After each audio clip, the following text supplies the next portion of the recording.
Coadyuvante del dolor. Fármaco sin acción analgésica propia que no contribuye a aumentar la analgesia en sí misma, pero sí mejora la calidad de vida. Administrado con analgésicos convencionales contribuye a disminuir el dolor por otros mecanismos. La prednisona presenta una buena biodiscompatibilidad por vía oral. En el tracto gastrointestinal se absorbe alrededor de un 78% de la dosis administrada. Los antiácidos disminuyen su absorción oral. El tiempo en alcanzar la concentración plasmática máxima es de alrededor de 1 a 2 horas. El grado de unión a proteínas plasmáticas es del 70%. Prednisona se une principalmente a globulina y en menor proporción a albumina. La unión a globulina tiene elevada afinidad pero baja capacidad de unión, mientras que la albumina tiene menor afinidad pero presenta una capacidad de unión más extensa. La carbamazepina se absorbe de manera adecuada a partir del tubo digestivo, y se une a las proteínas plasmáticas en un 76%. Se dispone de datos respecto a los niveles plasmáticos de carbamazepina, los cuales pueden variar de 0.25 a 25 miligramos, sin relación aparente con el consumo diario del fármaco. Los niveles terapéuticos usuales en adultos son entre 4 y 12 miligramos.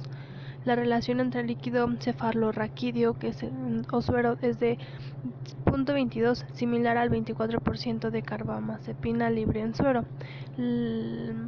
La autoinducción se completa después de 3 a 5 semanas de un régimen con dosis fijo. La capsaicina activa una corriente catiónica en las terminaciones nerviosas que transporta preferencialmente iones calcio. Eleva por este mecanismo el calcio y provoca la liberación de neurotransmisores almacenados. Una comprobación de que la liberación de los neurotransmisores evocada por capsaicina depende del calcio externo, es que no se producen en soluciones libres de calcio. La cafeína es tramitado o metabolizado por el hígado por el sistema de la enzima de la oxidasa del citocromo P450. La cafeína cruza la barrera hematoencefálica que se diseña para separar el cerebro de la circulación sanguínea. Una vez dentro del cerebro, la cafeína ciega los efectos de la adenosina, que hace a una parte importante en transferencia de energía y la promoción del sueño. Los antihistamínicos bloquean la histamina, una sustancia química que produce síntomas y que el sistema inmunitario libera durante una reacción alérgica. La histamina es una sustancia química que se libera en el cuerpo durante las reacciones alérgicas. Las benzodiazepinas se absorben muy bien por vía oral. La velocidad de absorción depende de la liposolubilidad, que es entre 30 y 240 minutos. El equilibrio del plasma con el sistema nervioso central se alcanza rápidamente. La absorción es lenta e irregular.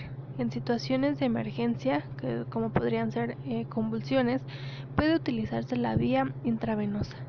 Se une en elevada proporción, más o menos a un 90%, al sitio de la albumina humana, pero su elevado volumen de distribución hace que su desplazamiento de las proteínas no tenga consecuencias prácticas, salvo en ocasiones especiales como en la insuficiencia renal y quemados.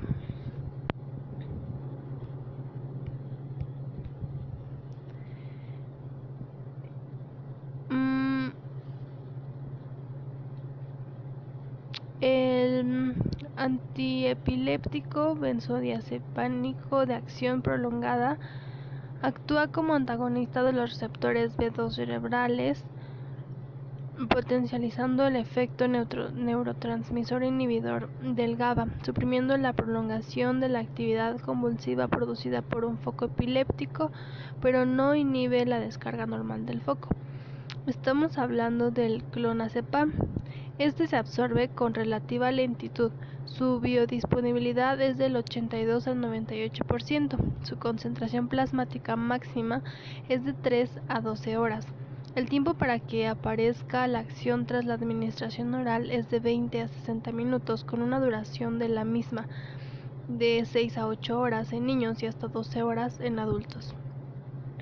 El grado de unión a proteínas plasmáticas es de 86%. Se metaboliza en su mayoría en el hígado a través de oxidación e hidroxilación. Se han identificado 5 metabolitos. Se elimina en su mayoría en la orina y solo una pequeña proporción es excretada en una forma inalterada. Es recomendable administrar 3 dosis iguales diarias. Opioides. La crisis de opioides o epidemia de opioides se refiere al gran aumento de drogadictos y muertes asociadas con el uso indebido de analgésicos opioides en los Estados Unidos, la mayoría por haberse vuelto dependientes de estos legales que se les había recetado previamente por un médico. Tramadol. Tras la administración oral del tramadol, se absorbe más de un 90% de la dosis. La biodisponibilidad absoluta media es aproximadamente del 70%, independientemente de la ingestión simultánea de alimentos. La diferencia entre el tramadol absorbido y el tramadol disponible en forma no metaboliza probablemente se debe al bajo efecto del primer paso. En general, es capaz una concentración sérica de 100 a 300 miligramos. La oxicodona tiene afinidad por los receptores opioides muy cerca del encéfalo, la médula espinal y órganos periféricos. En estos receptores, la oxicodona actúa como agonista del receptor opioide y se une a los receptores opioides endógenos del sistema nervioso central. Dexketoprofeno. Estudios clínicos realizados sobre diversos modelos del dolor demostraron actividad analgésica efectiva. El inicio del efecto se obtuvo en algunos estudios a los 30 minutos después de la administración. El efecto analgésico persiste de 4 a 6 horas. Tras la administración oral en humanos, el dexketoprofeno se alcanza a los 30 minutos. Los valores de la semivida de distribución y de eliminación del dexketoprofeno son de 0,35 a 1,6 horas respectivamente, al igual que otros fármacos con elevada unión a proteínas plasmáticas.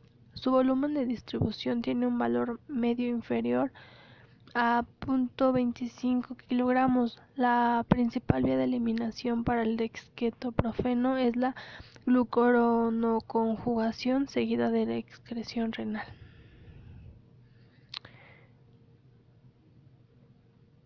Opioides. Es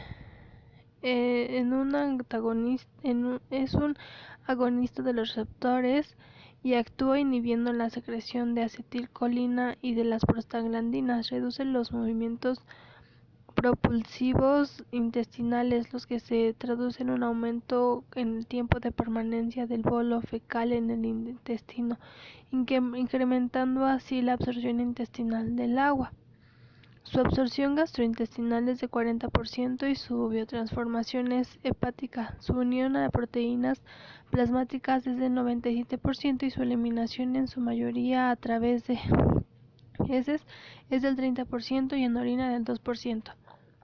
Antidepresivos. Son medicamentos que se recetan para problemas del estado de ánimo, como la depresión y la ansiedad, y también para el dolor y la dificultad para dormir. Los antidepresivos ayudan a equilibrar las sustancias químicas del cerebro, mejoran el humor, la concentración y el sueño. A veces tardan varias semanas, generalmente de 4 a 6, en hacer efecto pleno. ¿Cuándo usarías tramadol? Está indicado tanto para el dolor neuropático y para el dolor nociceptivo. Trata el dolor que va de moderado a grave. Entonces lo usaríamos básicamente cuando hay dolores crónicos y cuando queremos que ese dolor se quite, pero ya no se va a quitar con ningún otro medicamento. ¿Usarías corticoides en extracción de terceros molares? Sí, ya que los corticoides tienen un potente efecto inhibidor de la inflamación y han sido utilizados con distintas pautas y vías para disminuir las secuelas inflamatorias en la exodoncia quirúrgica de la extracción de los terceros molares. Estructura de una receta. Aquí, como primer lugar, tendremos el nombre del médico. 2. Escuela e institución. 3. Especialidad o título. 4. Cédula. 5. Domicilio particular. 6. Paciente. 7. Fecha de preinscripción. 8. Firma del médico. 9. Denominación distintiva. 10. Denominación genérica. 11. Dosificación. 12. Presentación. Y 13. Prescripción. Montelukast. Se toma usualmente una vez al día, con o sin alimentos. Cuando se usa Montelukast para tratar el asma se debe tomar por las noches. Este se usa para prevenir sibilancias, dificultad para respirar, opresión en el pecho y tos causada por asma en adultos y niños mayores de 12 años. Se debe de tomar al menos 2 horas antes de hacer ejercicio. Metocarbamol. Es un relajante muscular que produce alivio del dolor producido por la rigidez de los músculos. Sirve de tratamiento para los espasmos musculares dolorosos. Y el tratamiento con metocarbamol debe ser lo más corto posible. Síndrome de boca dolorosa. El síndrome de boca dolorosa o ardor bucal es el término médico para el ardor continuo, crónico o recurrente en la boca sin causa aparente. Esta molestia puede afectar la lengua, las encías, los labios, el interior de las mejillas, el paladar o áreas extensas de toda la boca. La sensación de ardor puede ser intensa, como si escaldara la boca. Los síntomas del síndrome de ardor bucal pueden incluir los siguientes: una sensación de quemadura o ardor que afecta más comúnmente a la lengua, pero también puede afectar labios, encías, paladar, garganta o toda la boca. Una sensación de boca seca con aumento de sed. Cambios en el gusto en la boca, como un gusto amargo o metálico. Pérdida del sentido del gusto, hormigueo, ardor o entumecimiento en la boca.